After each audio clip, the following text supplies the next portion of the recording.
اللہ نے محمد مصطفیٰ صلی اللہ علیہ وسلم کو رہبر ہادی بنا کر بھیجا، سارا عالم، سارے زمانے، سارے انسانوں کے لیے بھیجا۔ وہ انہوں نے ایک گھر کیسے آباد ہوتا ہے، ایک گھر کی ترتیب کیا ہوتی ہے، عمل کر کے بتایا۔ ماں کا کیا مقام ہے، بیوی کا کیا مقام ہے، اولاد کا کیا مقام ہے، پڑوسی کا کیا مقام ہے، زندگی بتائیے۔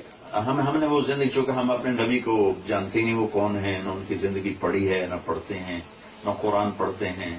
لیکن کتنی بڑی بدقسمتی ہے کہ گھروں میں قرآن پڑھا کبھی اٹھا کے نہیں دیکھا کہ اللہ ہم سے کیا کہہ رہا ہے۔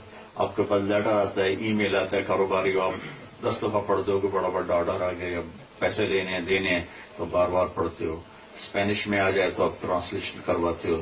تو میرے اللہ کا پیغام ہے طارق جمیل میں، یہ میں نے تم سے بات کرنی، تو میرے گھر میں قرآن پڑھا ہوا ہے، میں نے اس کو لپیٹ کے الماری میں رکھا ہوا ہے، کبھی کھول کے دیکھا نہیں کہ میرا اللہ مجھ سے کیا کہتا ہے۔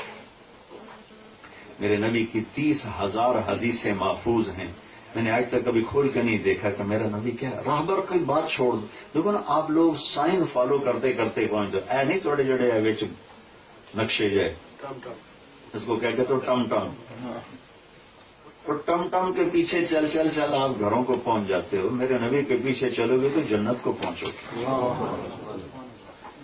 تمہیں ٹم ٹم بتاتی ہے کہ محمد مصطفیٰ کی غلامی کتنی ضروری، اور محمد مصطفیٰ کی غلامی صرف نماز روزہ نہیں ہے، پیدائش سے لے کر قبر میں جانے تک زندگی کے ہر روپ میں محمدی سورج چمک رہا ہے کہ اس کو فالو کرو۔ ٹم ٹم تو غلط بھی لی جاتی ہے، 3-4 دن پہلے پٹھے پاسے ٹور پہ ایسی وہ جہاں ایک سٹور پہ کھلوتے ہو، میں انہوں آگے کدھر جانا پہ گا جی ٹم ٹم ادھر لے جا رہی، آگے ایک بہت بڑے اور ڈپارٹمنٹل سٹور پہ جا کے کھڑے ہو گئے، پھر فون کیا ساتھیوں کو، ان کا جی یہ پرانا ٹم ٹم ہے، اس میں نقشہ یہ دیا ہوا نہیں ہے۔ اور یہ غلط ہو جائے تو آدمی گھر نہیں پہنچتا۔ اگر محمد مصطفیٰ کو چھوڑو گے تو جنت میں کہاں پہنچو، اور دنیا کی خوشیاں کہاں سے تلاش کرو۔